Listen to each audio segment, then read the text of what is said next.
اب تو 2021 چل رہا ہے, لیکن جس بات پہ میں بتا رہی ہوں وہ 1834 کی بات ہے. اس وقت حالات خمین کے تھوڑا خراب ہو گئے تھے, تو اس وقت کے مرجع نے آیت اللہ سید شیرازی کے حکم پہ احمد الہندی جو ہے ان کے بتانے پر خمین ٹریول کرتے ہیں, اور جیسے ہی وہ ٹریول کرتے ہیں وہاں سے 1834 میں وہ ٹریول کرتے ہیں, وہاں سے ان کا نام چینج ہو جاتا ہے. پہلے الموسوی تھے, پھر الہندی ہوا, اور خاندان اور جگہ کے تبدیل ہونے کی وجہ سے ان کا نام اور پہچان جو ہے احمد خمینی سے ہو گئی, جو امام کے دادا ہیں. اور 1864 میں امام کے والد کی ولادت ہوئی جو مصطفیٰ خمینی ہیں, اور حالات ایسے ہی گزرتے گئے, خمین ہی میں قیام رہا, اور امام کے یہاں 3 فرزندوں کی ولادت ہوئی, جو میں تاریخ میں بالکل نہیں جانا چاہتی, جو بہت بڑی تاریخ ہے, تو تھوڑے الفاظ میں کہنا چاہوں گی. امام کے جو والد ہیں, امام کے والد کو 3 فرزند ہیں, جن میں مرتضیٰ خمینی ہیں, نور الدین ہیں, اور تیسرے فرزند جو ہیں وہ روح اللہ ہیں, جن کی ولادت 1902 میں ہوئی.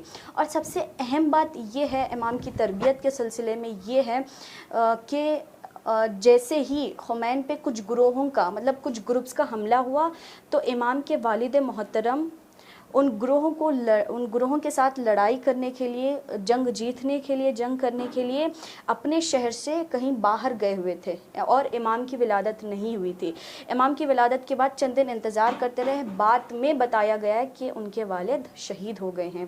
اب ایک بار غور و فکر کرنے کی یہ بات ہے کہ باپ جو ہیں وہ شہید ہیں, تو سوچے بیٹا کتنا بڑا عہدہ رکھتا ہوگا. جی واقعی. جی خیر, امام کی کچھ خصوصیات کو آپ بتائیں. ماشاءاللہ بہت بہترین سوال ہے, میں بتا دوں. علم و تقوی رکھنے والے تھے, پاکیزہ گھرانے سے تعلق رکھتے تھے, باطل کے خلاف بولنا آپ نے میراث میں سیکھا ہے, بچپن ہی سے نیڈر, شجاع اور جری تھے. اور یہ بھی بتایا جاتا ہے کہ امام نے 6 سال کی عمر میں مدرسہ جوائن کیا, اور 7 سال کی عمر میں حافظ قرآن بن گئے تھے, اور 27 ایئرز میں 27 سال کی عمر میں اجتہاد کے درجے پہ فائز ہو چکے تھے, پہنچ گئے تھے. اپنے زمانے کے سب سے بڑے عابد و زاہد اور درویش صفت انسان تھے, مطلب کامن زندگی گزارا کرتے تھے. جی, تو امام خمینی کے سیاسی کارنامے اور ان کی سیاست میں کردار کیسا تھا؟ اگر ہم اس وقت کے حالات کا نظریہ کریں تو دیکھا جاتا ہے کہ اگر آج کا ایران کا میپ اگر ہم دیکھیں تو ہمیں پتہ چلے گا کہ اس وقت نارتھ سائیڈ میں جرمن کی حکومت تھی, اور ساؤتھ سائیڈ میں برٹش کی حکومت چلا کرتی تھی. اور سب سے زیادہ امام نے جس چیز میں کام کیا ہے وہ فلسفے پہ کام کیا ہے, فلسفی پہ اور پولیٹکس پہ کام کیا ہوا ہے. امام کے بہترین جملے ہیں کہ جب کوئی تھوڑی تعلیم حاصل کرتا ہے, یا اسلامی حکومت ہو, اسلامی سیاست ہو, اسلامی معاشرے کے اصولوں پر تھوڑی توجہ دیتا ہے, تو اسے احساس ہوگا کہ اسلام بہت ہی سیاسی مذہبی مذہب ہے. اتنا بڑا امام کا جملہ ہے. اب دیکھتے ہیں امام جیسے ہی ٹیچنگ کرانا شروع کر دیے تو امام نے ایک کتاب لکھا. امام کی فرسٹ کتاب ہے جس کا نام کاشف الاسرار ہے, جہاں پہ امام نے ولایت فقیہ کا جو آئیڈیا تھا وہ آئیڈیا اس کتاب میں لوگوں تک لکھنے کے ذریعے لوگوں تک وہ پہنچایا ہے. لیکن اس وقت شاہ کی حکومت چل رہی تھی. محمد رضا پہلوی شاہ کے نام سے منسوب تھا, جو 250 سال کی حکومت جس کے یہاں سے چلتے آ رہی تھی. امام کو پتہ تھا کہ اگر امام کھلے الفاظ میں اس کتاب کو لکھیں گے, ولایت فقیہ کا ذکر کریں گے, تو ہو سکتا ہے وہ کتاب کو بین کر دیا جائے یا لوگوں تک نہ پہنچایا جائے. اسی لیے امام نے اس کتاب کے اندر ایسے الفاظ یوز کیے ہیں کہ انڈائریکٹلی ولایت فقیہ کے تمام ورڈز جو ہیں امام نے پہنچائے ہیں. جزاک اللہ.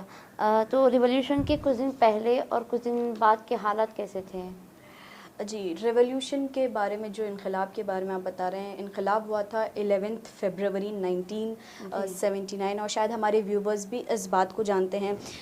ایسا ہے کہ ریولیوشن کا دن تو ہم لوگوں کو پتہ ہے, لیکن ہم نہیں جانتے کہ 100 سال پہلے سے جو امکانات ہو رہے تھے, جو ریلیز نکل رہے تھے, ہم ان باروں میں نہیں جانتے. ایسا تھا کہ امام جیسے ہی امام کے چاہنے والے بڑھ گئے, امام کے شیدائی بڑھ گئے, اور امام پولیٹکس میں انٹر کرنا چاہ رہے تھے, اور پولیٹکس کی بہت زیادہ نالج امام کے پاس تھی. تو امام نے بہت سارے لیکچرز جو ہیں وہ پولیٹکس پہ ڈیلیور کیے ہیں. تو شاہ نے کیا کیا, امام کو ایران سے دور رکھا, اس لیے دور رکھا کہ شاہ کی حکومت باقی رہے، اور اگر خمینی نہ رہے، اگر خمینی روح اللہ خمینی نہ رہے تو اس کی حکومت باقی رہے گی. یہ سوچ کر ہر وقت وہ یہ سوچ رہا تھا کہ روح اللہ خمینی کو ایران سے دور رکھا جائے. تو اس نے بہت سارے کنٹریز میں امام کو شفٹ کیا، جیسا ترکی میں شفٹ کیا، جیسا بغداد میں شفٹ کیا. پھر بغداد سے امام اپنی مرضی سے نجف گئے، پھر نجف سے پیرس پہنچایا. تو اس طرح امام کو ایران سے دور رکھا گیا. لیکن یہ تو والدین کی تربیت کا اثر ہے، اور جیسے آپ نے بتایا جو فکر تھی امام کی وہ عاشورائی فکر تھی، کربلائی ذہن تھا امام کا، اور وہیں سے بے شک پیغام لیا ہے اور عمل کر رہے تھے ماشاءاللہ سے. تو لیکن جہاں بھی تھے ایک بات کا انہوں نے خیال رکھا کہ ایران کی ساری انفارمیشن ان کے پاس تھی. جو بھی حالات گزر رہے تھے ایران میں، چاہے وہ خط کے ذریعے ہو یا ٹیپ ریکارڈ. آج کا زمانہ نہیں ہے کہ ویڈیو دیکھا یوٹیوب پہ ڈال دیے یا ویڈیو دیکھا سوشل میڈیا پہ فارورڈ کر دیے. یہ تو 1960 50s کی بات ہے جہاں امام موجود نہیں تھے ایران میں. تو اسی طرح کے حالات گزر رہے تھے. اور شاہ جب امام نجف میں تھے تو شاہ یہ سوچ رہا تھا کہ امام نجف میں ہیں تو اس کی حکومت پہ کوئی آنچ نہیں آئے گی، لیکن اسے امام کے وجود کا ڈر تھا. آئی ہوپ یہ بات ہمارے ویورز سمجھ رہے ہوں گے کہ امام کے وجود کا اسے ڈر تھا، لیکن بھروسہ بھی تھا، اطمینان بھی تھا کہ اس کی حکومت پہ کوئی آنچ نہیں آئے گی. ایسے ہی حالات گزر رہے تھے کہ خبر ملی کہ امام کے بڑے فرزند جو ہیں مصطفیٰ خمینی کو نجف میں شہید کر دیا گیا. اور اس وقت امام پیرس میں تھے، فرانس پیرس میں امام موجود تھے اس وقت، اور سبھی کو پتہ تھا کہ ان کو شہید کرنے کے پیچھے کس کا ہاتھ ہے. اور یہاں سے انقلاب کا جو ہے وہ جذبہ اور لوگوں میں بھڑکنے لگا، آگے بڑھنے لگا.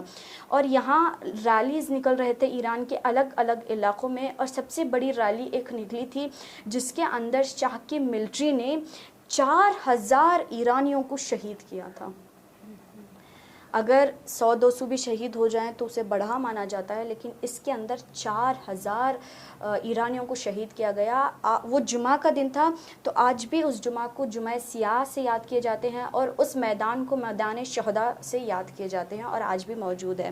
تو یہ حالات ہی گزر رہے تھے. اگر ہم تذکرہ کریں، ہمارے ویورز بھی تھوڑا سمجھنے کی کوشش کریں، اگر ہم دیکھیں تو ہمارے درمیان جو ہیں وہ 2 پوزیشنز نظر آئیں گے. ایک تو ہو گئے رہبر کے، میرا مطلب ہے روح اللہ خمینی کے، اور دوسری جانب ہے شاہ کی حکومت.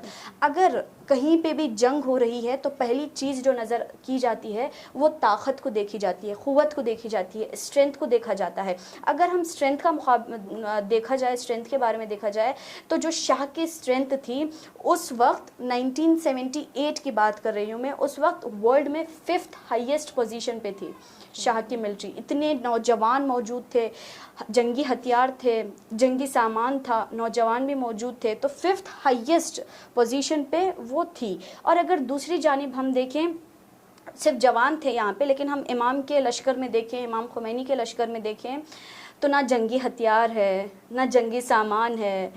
جوان ہی نہیں بلکہ ہر بوڑھا موجود ہے، ہر بچہ موجود ہے، یہاں تک کہ عورتیں بھی ریلیز میں آ جایا کرتی تھی، جوائن ہو جاتی تھی. تو لیکن فرق بس اتنا ہے کہ یہاں جنگی ہتھیار نہیں ہیں، لیکن جوانوں کا ایمان ہے، بزرگوں کا ایمان ہے. اتنی چیزیں یہاں پہ موجود ہیں. اب جیسے جیسے بہت زیادہ شہداء شہید ہونے لگے تو امام نے پیرس سے فتویٰ دیا کہ اگر کوئی سامنے سے گولی بھی مارے تو شفقت سے پیش آؤ، محبت سے پیش آؤ. جیسے ہمارا ٹاپک بھی ہے کہ قرآن کی زندگی، اگر ہمیں کوئی غصہ بھی کر دے سامنے سے تو ہم برداشت نہیں کر پاتے، ہم بھی الٹا انہیں غصہ ہو جاتے ہیں. لیکن امام بہترین انداز میں فتویٰ دے رہے ہیں، بتا رہے ہیں کہ اگر کوئی سامنے سے گولی بھی برسائے، اگر گولی بھی مار دے تو اسے شفقت کے ساتھ پیش آؤ، محبت کے ساتھ پیش آؤ. اور ایک نعرہ اور بلند کیا گیا، سلوگن بلند کیا گیا کہ اے فوجی بھائیوں، کیوں اپنے بھائیوں کو قتل کر رہے ہو. اور سب سے اہم بات یہ ہے کہ جو بھی فرنٹ رو کے جوان تھے وہ اپنے ہاتھوں میں گلدستہ لیے ہوئے، پھول لیتے ہوئے، جو گلاب کا پھول تھا وہ لیتے ہوئے اپنے ہاتھوں میں جوانوں کے درمیان پہنچ گئے. اور جوانوں کو دینے لگے اور دے کے کہنے لگے بالکل شاہ کی حکومت جو ہے وہ شیطانی حکومت ہے، آپ خدا کے بندے ہو، کیوں کسی کمزور بندے کے آپ خدمت گزار ہو رہے ہو، لہٰذا آپ کو چاہیے کہ اپنے گھر لوٹ جائیں، مسجدوں کی اور آ جائیں۔ تو نتیجتاً یہ ہوا کہ سامنے سے گولیاں برس رہے تھے، لیکن یہاں پہ لگ رہا تھا کہ خمینی کا اخلاق لوگوں میں آ گیا ہے، خمینی کا بیہیویئر لوگوں میں آ گیا ہے، خمینی کا لہجہ لوگوں میں آ گیا ہے، کہ جنہوں نے پھولوں کے ذریعے ان لوگوں کو سمجھا دیا جوانوں کو۔ تو نتیجتاً یہ ہوا کہ ایک ایک کر کے جو ہے لشکر چھوڑ کے، شاہ کی حکومت چھوڑ کے امام کی حکومت پہ آنے لگے، امام کے پاس آنے لگے۔ اب مسئلہ یہ ہو گیا تھا کہ ہر جگہ، اگر آپ نے بھی دیکھا ہوگا، شاید ہمارے ویورز نے بھی دیکھا ہوگا، کہ ہر کنٹری کی اپنی اپنی ملٹری کی جو ہے ایک ہیئر کٹ ہوتی ہے۔ اب جو امام کے ہاتھ پہ لبیک کہہ کے آ گیا تھا، تو شاہ کی حکومت میں جو بھی ملٹری تھی وہ انہیں پکڑ کر یا تو قید کر دیتی یا تو آن دا اسپاٹ انہیں گولی مار دیتی۔ تو پھر امام کو یہ بات بتائی گئی، تو امام نے پھر سے فتویٰ دیا کہ سارے نوجوان اسی طرح کا ہیئر کٹ کر لیں۔ تو سارے نوجوان اسی طرح کا ہیئر کٹ کر لیا، اور نتیجتاً ایسے ہوا کہ تقریباً شاہ کے جتنے بھی ملٹری کے افراد تھے وہ امام کے ساتھ شمار ہو گئے تھے۔ یہ حالات گزرے اور شاہ جو ہے ڈر کے ایران چھوڑ کے چلا گیا، تو اس کی حکومت وہیں پہ ختم ہو گئی۔ اب لوگ انتظار کر رہے تھے امام کی آمد کا۔ 1 فروری تھا، امام نے ڈیسیجن لیا کہ امام پیرس سے ایران آئیں گے، لیکن شاہ کے کہنے پہ ایئرپورٹس بند کر دیے گئے تھے، اور امام کے ہمراہ احمد خمینی اور کچھ جرنلسٹ امام کے ہمراہ پلین کو رینٹ پہ لیا اور سوار ہو کے تہران کے لیے نکل پڑے۔ اب جو جرنلسٹ ہیں وہ خود بتاتے ہیں، جیسے قرآن زندگی امام کی ہے، اب جو جرنلسٹ تھے ان کے چہروں سے لگ رہا تھا کہ وہ کتنے ٹینشن میں ہیں، اسٹریس میں ہیں، کیونکہ ان لوگوں کو پتہ ہے کہ ایئرپورٹ بند ہے اور واپس ہمیں لوٹنا ہے پیرس کے لیے، جائیں گے تہران لیکن واپس لوٹنا ہے۔ ان کے چہروں پہ جو اسٹریس تھا وہ نمایاں ہو رہا تھا، نظر آ رہا تھا۔ لیکن امام خمینی کے بارے میں جرنلسٹ بتاتے ہیں کہ امام نے نماز ادا کی اور کچھ دیر آرام کیا، اور امام سے بار بار یہ جرنلسٹ پوچھ رہے تھے کہ کیا ہم پہنچیں گے تہران ایئرپورٹ، کیا ہم پہنچیں گے تہران میں، تو بار بار سوال کرتے جا رہے تھے۔ تو امام ایک ہی جملہ ہر بار دہراتے تھے کہ وظیفہ کرنا ہمارا کام ہے، فیصلہ کرنا اس کے ہاتھ میں ہے۔ اور اسی طرح سے حالات ایسے بن گئے کہ امام کی آمد ہوئی، اور تاریخ بتاتی ہے انٹرنیشنل میڈیا کے حساب سے تہران انٹرنیشنل ایئرپورٹ سے بہشت زہرا تک جو تعداد میں لوگ جمع تھے وہ 70 لاکھ لوگ جمع تھے امام کی آمد کے لیے، اور نعرہ جو بلند کر رہے تھے، سلوگن جو بلند کر رہے تھے، اے خمینی اے نور ایمانی، اے خمینی اے نور ایمانی کی آواز کو بلند کر رہے تھے۔ اور اس چیز کو جو ہے انٹرنیشنل میڈیا ہر جگہ دنیا میں لوگ بیٹھ کے اس چیز کو دیکھ رہے تھے کہ یہ کون سی شخصیت ہے کہ جس کی آمد میں 70 لاکھ لوگ جمع ہیں، اور امام نے بہت ہی بہترین انداز میں بہشت زہرا میں اسپیچ کی۔ اب رہی بات انقلاب کی، تو 11 فروری تک یہ جنگ جاری رہی، اور 11 فروری کے دن نوجوانوں نے آواز بلند کیا کہ انقلاب کامیاب ہو گیا۔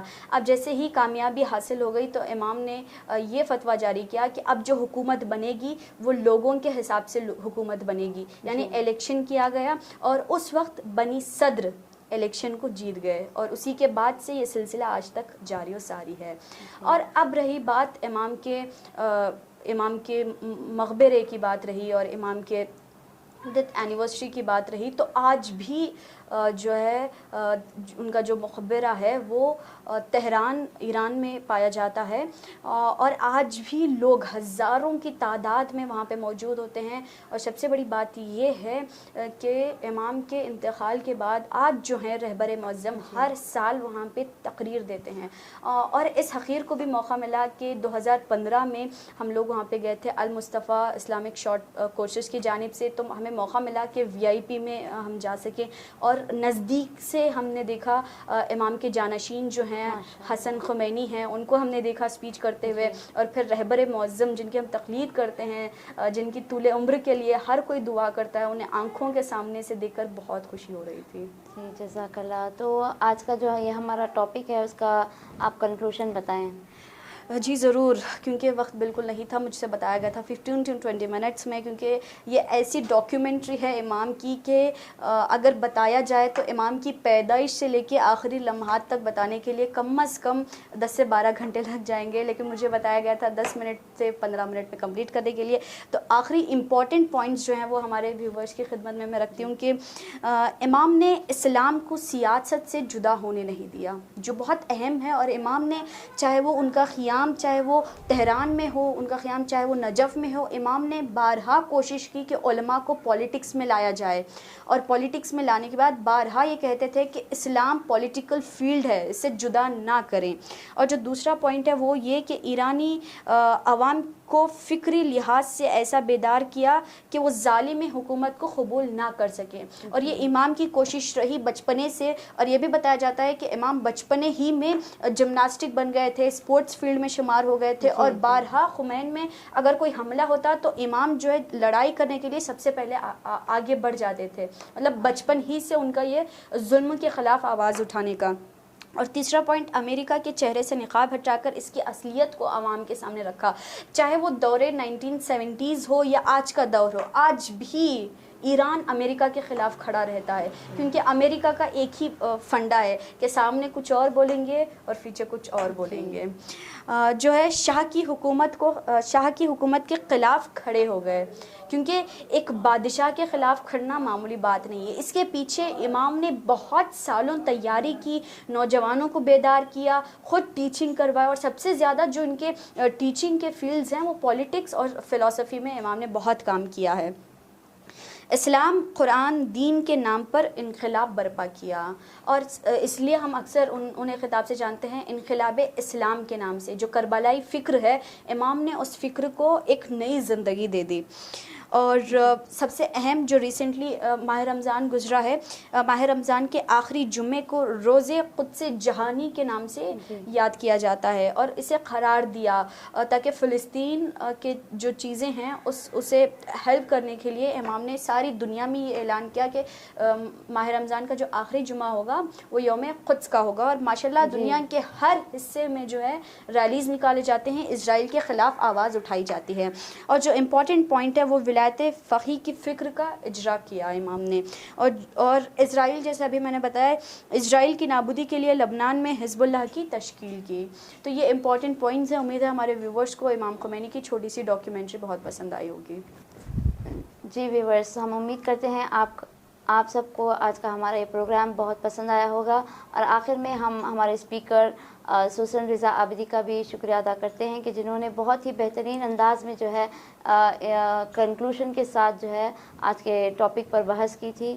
شکریہ خواہر آپ کا. آپ کا بھی بہت بہت شکریہ. اور میں چینل کے ڈائریکٹر مولانا جواہر علی صاحب قبلہ کے بھی مشکور ہوں. جی ویورز، ہمارے آج کے پروگرام کو لائکس اور کمنٹس کرنا نہ بھولیں. تب تک کے لیے دیکھتے رہیے حسینی ستارے یوٹیوب چینل. التماس دعا. خدا حافظ.